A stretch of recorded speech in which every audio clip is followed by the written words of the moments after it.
முன்னாள் ஜனாதிபதி மஹிந்த ராஜபக்ஷ தற்போது கொழும்பில் வாடகை வீட்டில் தங்கியுள்ளதாக செய்திகள் வெளியாகியுள்ளன. அவர் நுகேகொட பகுதியில் உள்ள அவரின் நெருங்கிய நண்பருக்கு சொந்தமான வீட்டில் தங்கி வருவதாக கூறப்பட்டுள்ளது.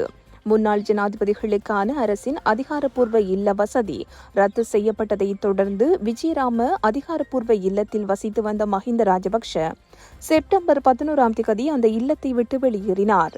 அதன் பின்னர் அவர் தங்காலை பகுதியில் உள்ள தனது வீட்டில் சில காலம் தங்கியிருந்த நிலையில் கடந்த வாரம் மீண்டும் நுகேகொட பகுதியில் உள்ள ஒரு வீட்டுக்கு இடம்பெயர்ந்துள்ளார். அரசியல் நடவடிக்கைகள் மற்றும் மருத்துவ வசதிகளை எளிதாக பெறும் இந்த முடிவு எடுக்கப்பட்டுள்ளதாக தெரிவிக்கப்படுகிறது.